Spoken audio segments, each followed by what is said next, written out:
Mercedes and the Chocolate Pilot, a true story of the Berlin airlift and the candy that dropped from the sky. This takes place in Berlin, 1948, just after World War II ended. One late August day, Mercedes slipped her hand under the white chicken she kept in the small courtyard garden behind her apartment building. "Please let there be eggs," she wished, as the silver-winged planes flew above like guardian angels. But like yesterday and the day before, the chickens' nests were empty except for one small egg. Mercedes fed each chicken a worm and tried not to cry. She loved her 4 feathered pets, but Mama would not be happy. Eggs were more precious than gold in West Berlin during the Russian blockade. "Tomorrow I want an egg from each of you," she scolded the chickens sternly, "or Mama will say we cannot afford to keep you and must have you for dinner instead." Walking up the bomb-splintered steps to her apartment, Mercedes was sure her white chickens were just too scared of the thundering planes of the airlift to lift their eggs. Night and day they roared overhead like huge silver birds into nearby Tempelhof airfield to unload their supplies. But Mercedes would never complain about the great soaring grocery stores that everyone called raisin bombers, because they carried yummy raisins to eat. They carried flour and clothing and coal too, and something else.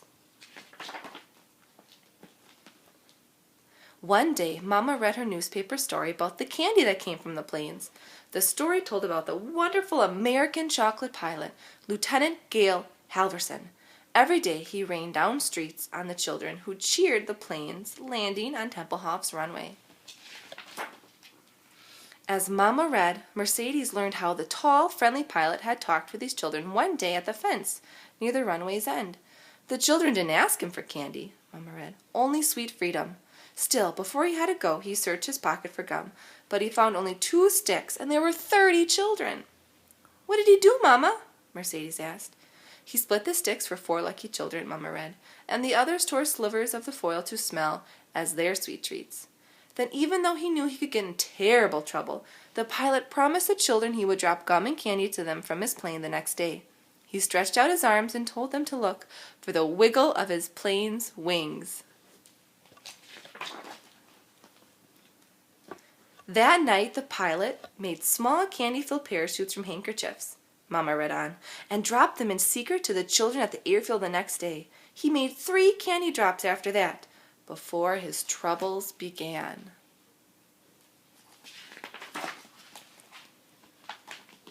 Children's letters addressed to the Chocolate Pilot and Uncle Wiggly Wings began to arrive at the airfield.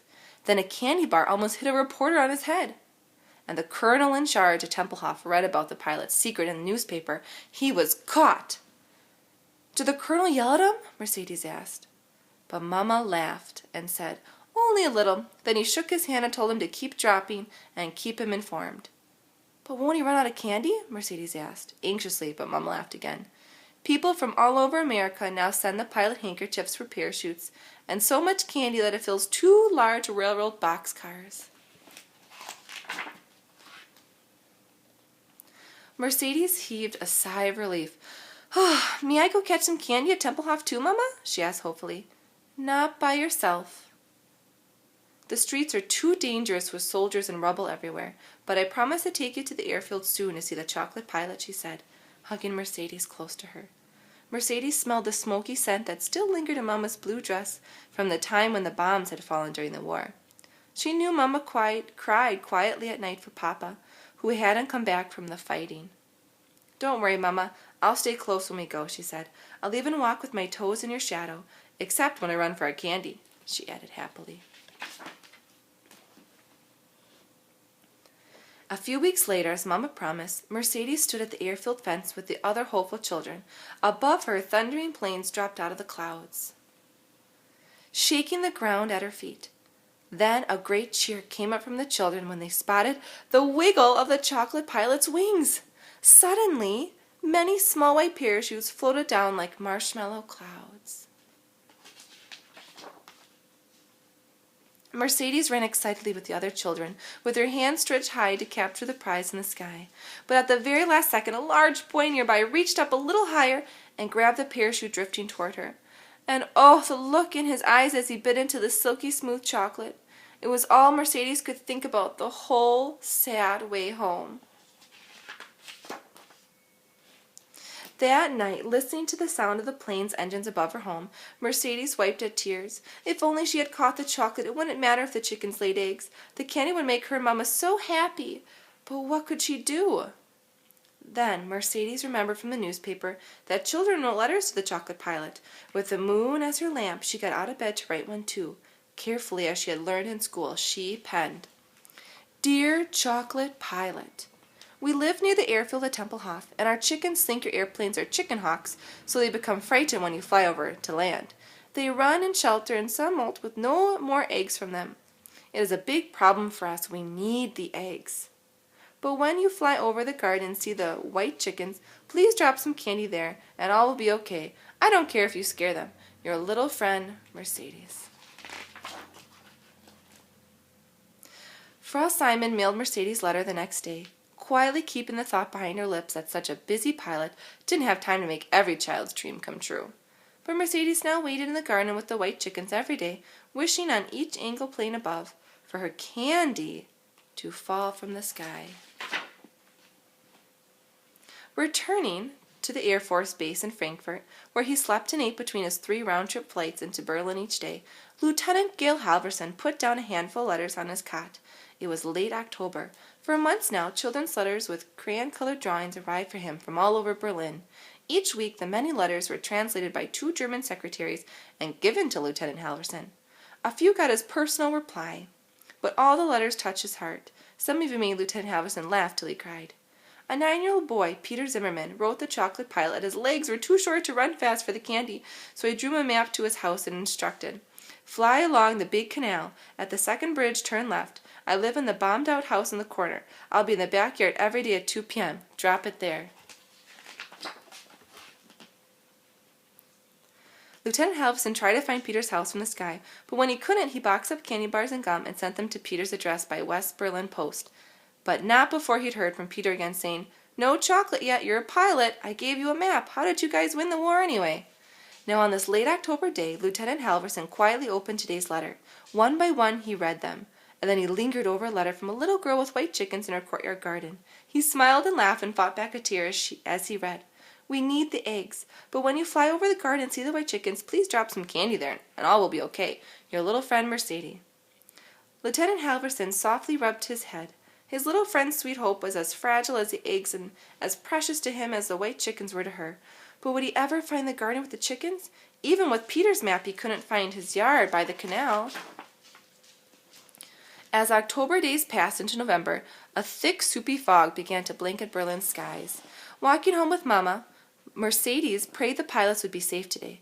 She prayed, too, that the fog would lift so the chocolate pilot could find her chickens in the yard at last. No candy had rained down yet. Maybe he had stopped looking for the chickens. "Please don't forget me," Mercedes whispered to the white sky above. Saw trouble. Frau Simon saw the troubled look on Mercedes' face. She squeezed her little hand with love, but said nothing. But once inside their apartment, Frau Simon couldn't wait to give Mercedes the surprise that had come for her earlier that day. It was a package mailed from Tempelhof Airfield, all neatly wrapped in brown paper and tied with string. Quickly, Mercedes tore into the package. As she opened the box, the sweet smell of candy spread thick as jam through the moon.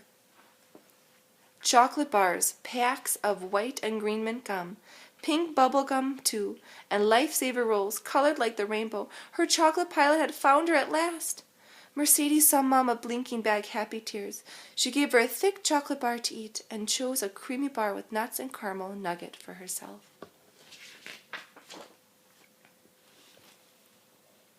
She slipped off its wrapper and peeled back the silver foil.